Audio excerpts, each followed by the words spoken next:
ஆண்டவராக இயேசு கிறிஸ்துவுக்குள் மிகவும் அன்பாக நேசிக்கப்பட்ட அன்புக்குரிய சகோதர சகோதரிகளே, நம்முடைய சர்வ வல்லமையுள்ள பிதாவாகிய தேவனாலும் நம்முடைய இயேசு கிறிஸ்துவின் மூலமாகவும் கிருபையும் சமாதானம் உண்டாவதாக. விசேஷ விதமாக மார்ஸ் மேடை என்கிற நிகழ்ச்சியின் மூலமாக ஆண்டவருடைய உண்மையான சத்தியங்களை பார்த்துட்ருக்கோம். அதன் அடிப்படையில் இன்றைக்கி ஒரு உண்மையை நம்ம தெரிஞ்சுக்க போகிறோம்னு சொல்லி பார்க்குறோம். எதற்காக இந்த உண்மையை தெரிஞ்சுக்க போகிறோன்னு சொல்லி பார்க்கும் பொழுது, உலகத்துக்குள்ள இந்த உலகத்தின் அதிபதியாகிய பிசாசானவன் தவறான காரியங்களை உண்மை மாதிரியே அநேகரை நம்ப வச்சிட்ருக்கிறான்னு சொல்லி பார்க்குறோம். அந்த நம்பிக்கையை, அதாவது பிசாசுடைய தவறான காரியத்தை, அந்த நம்பிக்கையை அநேக இடங்களில் அதை ஸ்ப்ரெட் பண்ணிகிட்ருக்கிறாங்க அப்படின்னு சொல்லி பார்க்குறோம். என்னது அப்படின்னு சொல்லி பார்க்கும்போது, நம்முடைய ஆண்டவராகிய இயேசு கிறிஸ்து இன்னும் கொஞ்ச நாள் ஒளிவ மலையின் மேலே அவர் இறங்குவார். அப்படி பாதங்கள் அதில் நிற்கும் அப்படின்ற மாதிரி தவறான காரியங்களில் உண்மை மாதிரியே பேசிகிட்டு இருக்கிறாங்கன்னு சொல்லி பார்க்குறோம். ஆனால் இப்படி இவங்க சொல்கிறதுக்கான காரணம் ஒரு வசனம்தான் காரணம். அந்த வசனத்தை அவங்க மிகவும் தவறாக புரிந்து கொண்டு இந்த மாதிரி அவங்க பேசிகிட்டு இருக்கிறாங்கன்னு சொல்லி கவனிக்கிறோம். எந்த வசனம் அப்படின்னு சொல்லி பார்க்கும்போது பாருங்கள், சகரியால 14ஆம் அதிகாரம் 4வது வசனத்தில் பார்த்தீங்கன்னா ரொம்ப அருமையாக சொல்லுவார். அந்நாளிலே அவருடைய பாதங்கள் கிழக்கே எருசலேமுக்கு எதிரே இருக்கிற ஒலிவ மலையின் மேலே அது நிற்கும். இதான் வசனம், சகரியா 14:4. அப்படி நிற்கும்போது என்ன ஆகும்னா, ஒரு பெரிய பள்ளத்தாக்கு உண்டாகும் அப்படின்னு சொன்னார். உண்டாகும் பொழுது அந்த ஒலிவ மலையானது கிழக்கு மேற்காய் அது பிளந்துடும். அதுக்கப்புறமா ஒரு பகுதி அது நார்த் சைடில், ஒரு பகுதி சவுத் சைடில் விழுந்துருன்றது ப்ராஃபஸி. இந்த ஒரு வசனத்தை தான் அநேகர் எடுத்து பேசுகிறாங்க.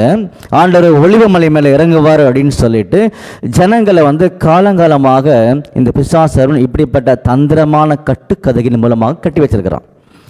இப்போ வேதம் என்ன சொல்லுது அப்படின்னு கவனிக்கலாம். நீங்கள் யோசிச்சு பாருங்க, நாங்கள் பகிர்ந்துக்கூடிய ஆண்டோடைய உண்மைகள் தவறாக இருந்தால் நீங்கள் தைரியமாக வசனத்தோடு எங்களுக்கு கோட் பண்ணி காமிங்க.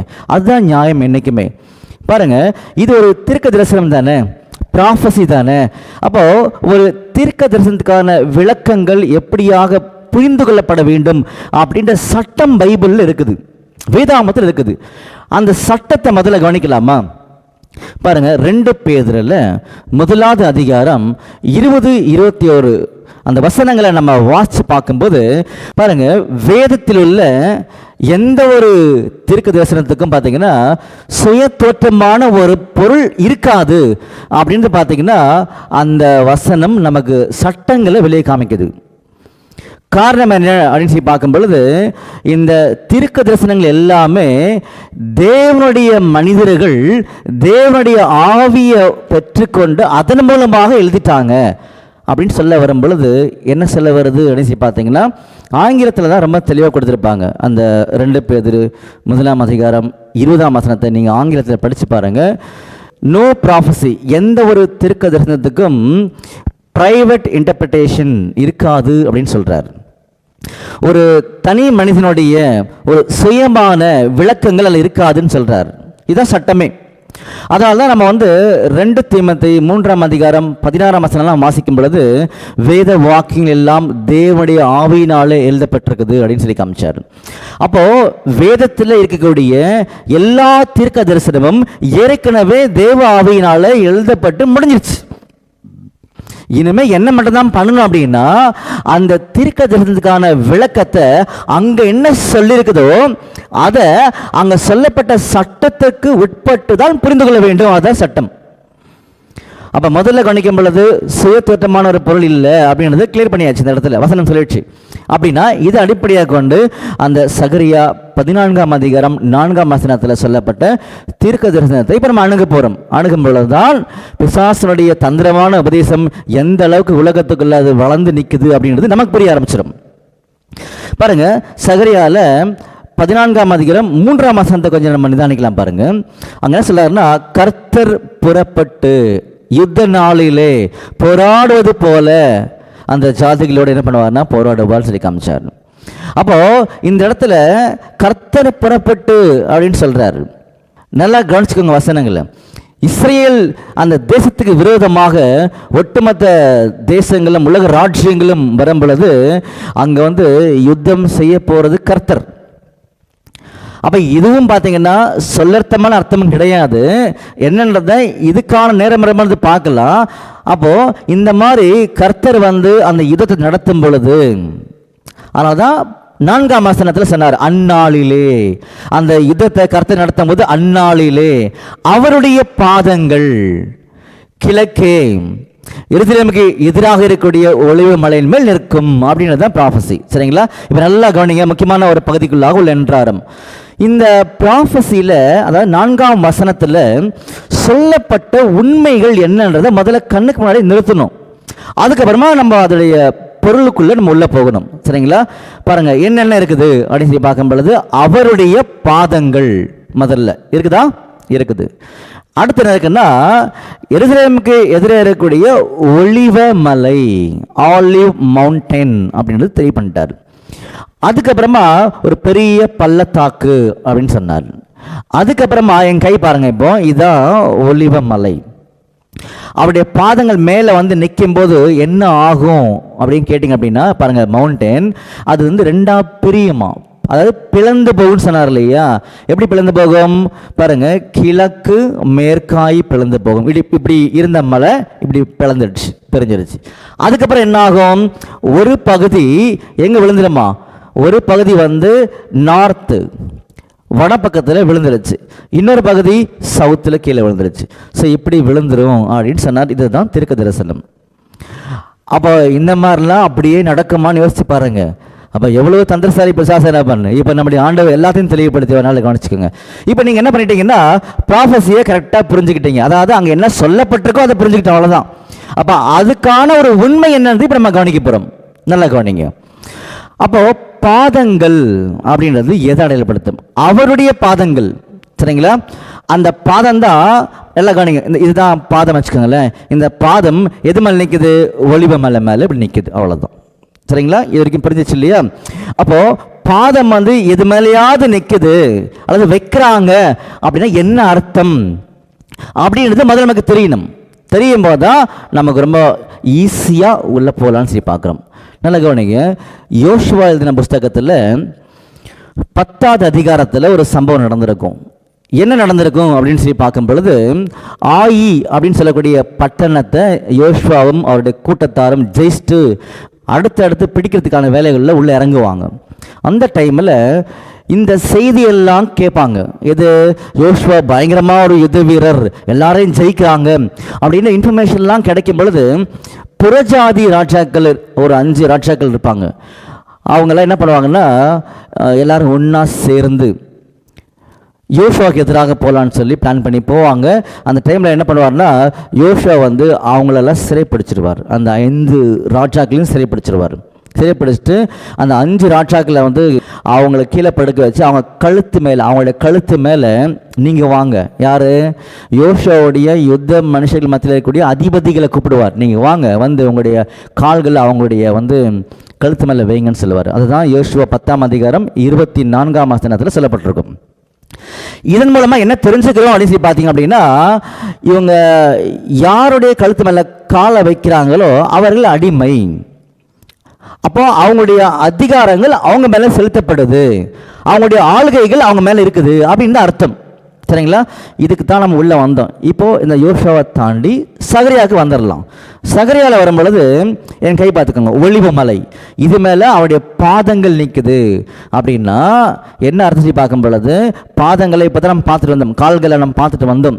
அப்படி வரும் பொழுது அவருடைய பாதங்கள், அப்போ அவருடைய ஆளுகை, அவருடைய அதிகாரம் எது மேலேயோ இங்கே வருதுன்னு தான் அங்கே அர்த்தம். புரிஞ்சுங்களா? எது மேலே வருதுன்னு சொல்லி பார்த்தீங்கன்னா, ஒலிவ மலை, ஆலிவ் மவுண்டன் அப்படின்றது அர்த்தம் கொடுத்துருக்காங்க.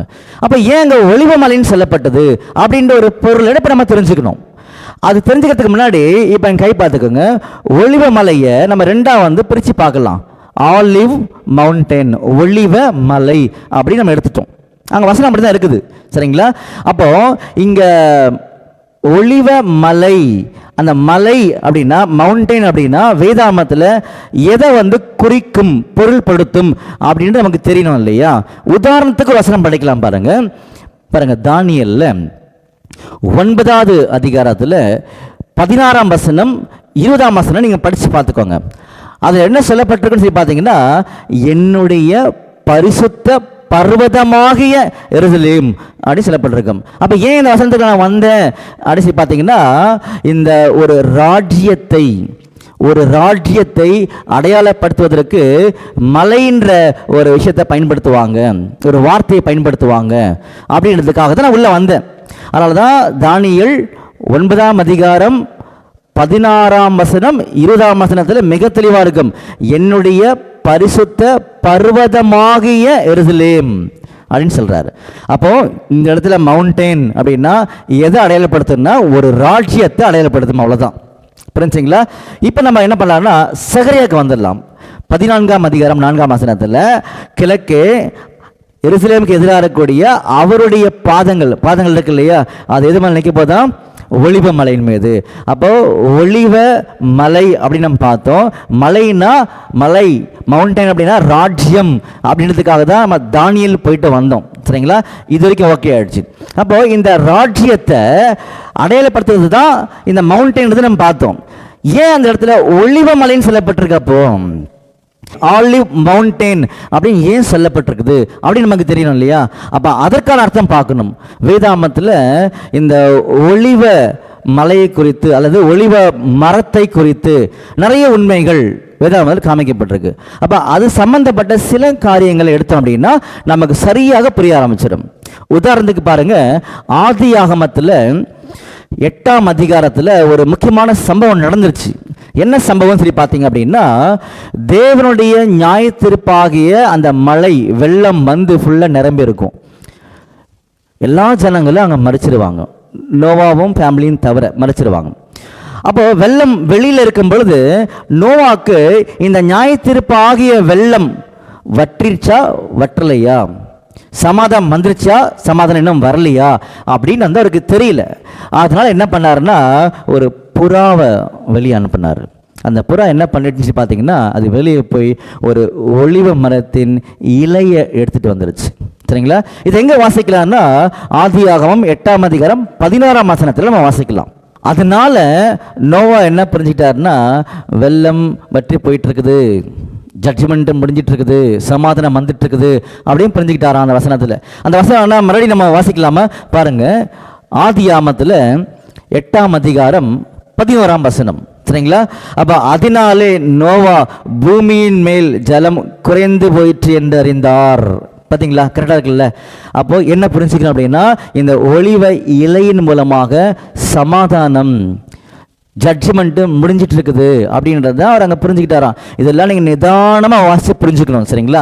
அடுத்த ஒரு வசனம் வாசிக்கும்போது பாருங்க, யாத்ராகமத்தில் 27ஆம் அதிகாரம் 20வது வசனம் வாசிக்கும்போது அதில் என்ன சொல்லுவார்னா, ஆசரிப்பு கூடாரத்தில் குத்து விளக்கு பரிசுத்த ஸ்தலத்தில் இருக்கும். அந்த குத்து விளக்கு எப்பொழுதுமே எரிஞ்சுக்கிட்டே இருக்கணுமா. அதுக்கு என்ன போடணும் அப்படின்னா ஆலிவ் ஆயில், ஒளிவ எண்ணெயை இடித்து பிழிந்த ஒளிவ எண்ணெயை அதில் ஊற்றணுமா. அப்போ அது எப்பவுமே எரிஞ்சுக்கிட்டே இருக்கும் அப்படின்னு சொல்லி சொன்னார். அந்த லைட் வந்துட்டே இருக்குன்னு சொல்லி காமிச்சார். அப்போ அங்கே என்ன பயன்படுத்தப்பட்டிருக்குது? ஒளிவ எண்ணெய். இப்போ நம்ம எதுக்காக உள்ள வந்துட்டு இருக்கோம் பார்த்தீங்க இல்லையா? அப்போ இந்த சகரியா 14ஆம் அதிகாரம் 4ஆம் வசனத்தில் ஆலிவ் மவுண்டைன், ஒளிவ மலை அப்படின்னு சொன்னதுக்கான அர்த்தம் பார்க்கறது தான் உள்ள வந்துட்டு இருக்கோம். அப்போ மலை அப்படின்னா ராஜ்யம், இங்க ஆலிவ் ஒளிவ அப்படின்னு சொல்லி பார்த்தீங்கன்னா அதுலேருந்து என்ன நமக்கு கிடைக்குதுன்னு சொல்லி பார்த்தீங்கன்னா, நம்ம ஆதியாகமம் 8ஆம் அதிகாரம் 16ஆம் வசனத்தில் என்ன புரிஞ்சுக்கிட்டோன்னா, அந்த ஒளிவ இலையின் மூலமாக அது சமாதானத்தை, நியாயத்தீர்ப்பு குறைந்த ஒரு அருமையான சந்தோஷமான ஒரு காலப்பகுதியை அடையாளப்படுத்துகிற மாதிரி அந்த ஒளிவ இலை நமக்கு அடையாளங்களை காமிச்சுது. அதே மாதிரி யாத்திராகமம் 27:20 வரும் பொழுது அங்க ஒளிவ எண்ணெயின் மூலமாக பிரகாசம் வெளிச்சம் கிடைச்சதை நம்ம பார்த்தோம். அப்படின்னா என்ன சொல்ல வர்றாங்க அப்படின்னு சொல்லி பார்க்கும் பொழுது, அவருடைய ராஜ்யம் இந்த பூமியில ஸ்தாபிக்கப்பட போகுதுன்னு கொஞ்ச நாள்ல. அப்படிப்பட்ட ராஜ்யம் எப்படி இருக்குன்னு சொல்லி பார்த்தீங்கன்னா, நல்ல கவனிங்க, அவருடைய அதிகாரம், அதான் அவருடைய பாதங்கள், அவருடைய அதிகாரம், அவருடைய ஆளுகை தொடங்கும் பொழுது, அந்த மலை ராஜ்யத்தில் தொடங்கும் பொழுது அது எப்படி இருக்குன்னு சொல்லி பார்க்கும் பொழுது, அது சமாதானம் நிறைந்த ராஜ்யமாக, ஒட்டுமொத்த உலகத்துக்குமே ஒளி கொடுக்கக்கூடிய ராஜ்யமாக இருக்குன்றதுக்காக தான் அங்க ஒளிவ மேல அவருடைய பாதம் இருக்குன்னு சொல்லி காமிச்சாரே தவிர, சொல்லர்த்தமாக ஆண்டவர் மேல இறங்குவாரும் சொல்லக்கூடிய பிசாசுடைய தந்திரமான உபதேசங்கள் வேதாகமத்தில் என்னைக்குமே கிடையாது. அப்ப அன்புக்குரிய சகோதர சகோதரிகளே, நல்லா கவனிங்க, இப்படி அவருடைய அதிகாரங்கள் ஆளுகை செலுத்தப்படக்கூடிய ஒரு காரியங்கள், அந்த ராஜ்யம் தொடங்கிறது உலகத்துக்கு சமாதானமாகவும் உலகத்துக்கு மகிழ்ச்சி, அதாவது ஒளி கொடுக்கக்கூடிய வகையில் இருக்கும் பொழுது, அந்த ராஜ்யம் எங்கெங்கெல்லாம் அதனுடைய ஆளுகைகள், அதனுடைய பிரசன்னம் இருக்குன்னு சொல்றதுக்கு தான் இந்த அடையாளம் காமிச்சார். எந்த அடையாளம்? நல்லா கவனிச்சுக்கோங்க. இப்போ அந்த வசனத்துக்காக நிறைய அர்த்தம் இருக்குது, டைம் கொஞ்சமா இருக்கிறதுனால நான் கொஞ்சமா சொல்றேன் உங்ககிட்ட. நல்லா கவனிங்க. அந்த மலை, ஒளிவு மலை, அது கிழக்கு மேற்காக பிளந்து போய் எப்படி கீழே விழும்? மலை பிரிஞ்சிச்சு இல்லையா? என்ன அர்த்தம்? இந்த மலையானது அவருடைய ராஜ்யம். அந்த ராஜ்யம் எப்படி இருக்குதுன்னா, சந்தோஷமான சமாதானமான நீதி நிறைஞ்ச ஒரு ராஜ்யமா இருக்கும் பொழுது, அது ஒன்று நார்த் சைடில், இன்னொன்று பார்த்தீங்கன்னா சவுத் சைடில் விழும் அப்படின்னு சொன்னார். அப்படின்னா நார்த்து, வடக்கு, அப்புறம் பார்த்தீங்கன்னா அந்த தென்புறத்தில் விழுன்னு சொல்லும் பொழுது, இதற்கான உண்மை என்னன்னு சொல்லி கவனிக்கும் பொழுது, நார்த் சைடு எப்பொழுதுமே தேவனுடைய இருப்பிடத்தை அடையாளப்படுத்தி காமிக்கும். புரிஞ்சுங்களா? அப்படின்னா நம்ம சங்கீதம் 48:2 வாசிக்கிறோம் இல்லையா, வடபுறத்தில் உள்ள அப்படின்னு வாசிக்கிறோம் இல்லையா. அப்போ அந்த ஒரு அர்த்தத்தை நம்ம சரியா புரிஞ்சுக்கணும். நார்த் என்பது தேவனுடைய இருப்பிடத்தை அடையாளப்படுத்தும். அதுக்கு எதிர இருக்கக்கூடிய இடம் பார்த்தீங்கன்னா இந்த தென்புறமாக சவுத் சைடு. என்ன சொல்ல வராங்க பிரதர் அப்படின்னு நீங்கள் கேட்டீங்க அப்படின்னா, அந்த ராஜ்யமானது ஸ்தாபிக்கப்படும் பொழுது அந்த ஆளுகை ரெண்டு இடத்திலையும் ஒரே நேரத்தை தொடங்கும். எங்க தொடங்கும்? பரலோகத்தில் கூடிய ஆளுகையும் பூமியில அதே மாதிரி ஆளுகையும் தொடங்கும். அதனால தான் சொன்னாரு, மத்தேயுல நீங்க வாசிச்சு பாருங்க, 6ஆம் அதிகாரத்தில் 9ஆம் வசனத்திலிருந்து படிச்சு பாருங்க. என்ன சொல்லுவார்னா, உம்முடைய ராஜ்யம் வருவதாக. அப்ப பரலோகத்தில் இருந்து அவருடைய ஆளுகை அதிகாரங்கள் எப்படி சந்தோஷமாக சமாதானமாக செய்யப்பட போகுதோ அதே மாதிரி இந்த பூமியிலும் இருக்கும் அப்படின்னு சொல்லி காமிச்சார். சரிங்களா? அப்ப ஒட்டுமொத்த ராஜ்யம், மேலே இருக்கக்கூடிய ஒரு அதிகாரம் ஆளுகையும் அதே மாதிரி கீழே இருக்கக்கூடிய அதிகாரம் ஆளுகையும் இன்னும் கொஞ்ச நாள்ல இந்த பூமியில சந்தோஷமாகவும் சமாதானமாகவும் நீதி நிறைந்ததாகவும் இருக்குன்றதாங்க சொல்ல வந்தாங்க. இதுக்கு சரியான வசனத்தை நம்ம பார்க்கலாம் பாருங்க. ரோமர்ல 14வது அதிகாரத்தில் 17வது வசனத்தில் பார்த்தீங்கன்னா ரொம்ப கிளியரா தெளிவாக அந்த இடத்துல என்ன பண்ணிப்பாங்க கொடுத்துருப்பாங்க பாருங்க. தேவனுடைய ராஜ்யம் புசிப்பும் குடிப்பும் அல்ல, அது நீதியும் சமாதானமும் பரிசுத்த ஆவினால் உண்டாகும் சந்தோஷமா இருக்கும். அப்போ இப்படிப்பட்ட ஒரு ராஜ்யம் இன்னும் கொஞ்ச நாள் ஸ்தாபிக்கப்பட போகுது. அன்புக்குரிய சகோதரர்களே, இந்த ப்ராஃபஸிக்கான விளக்கங்கள் ரொம்ப பெருசு. நமக்கு இருக்கக்கூடிய 10 நிமிஷத்துல தான் எவ்வளோ சொல்ல முடியுமோ உங்களுக்கு சொல்லியிருக்கோம். சில பேருக்கு உடனே புரிஞ்சுக்கிறது சிரமமாக இருக்கும். இருந்தாலும் திரும்ப திரும்ப நீங்கள் வசனங்கள் நல்லா கவனிச்சுக்கோங்க. சரிங்களா? அப்போ இன்னைக்கு நம்ம பார்த்த பாடத்தினுடைய அருமையான ஒரு தலை பார்த்தீங்கன்னா, ஒலிவ மலையில் அவருடைய பாதங்கள் அப்படின்னு பார்த்தோம். அப்போ இதற்கான ஒரு உண்மை பொருள் என்னன்னு சொல்லி பார்க்கும் பொழுது மறுபடியும் ரிவைஸ் பண்ணி முடிச்சிடுறேன். இது ஒலிவ மலை, இது அவருடைய பாதங்கள். அந்த பாதம் இங்கே நிற்கும் பொழுது என்ன அர்த்தம்னா, இந்த பாதம் நிற்கிறதுக்கான அர்த்தம் தான் அவருடைய ஆளுகை, அவருடைய கண்ட்ரோல், அவருடைய அதிகாரங்கள் மலையாக ராஜ்யத்தின் மேல இன்னும் கொஞ்ச நாள்ல வரப்போகுது.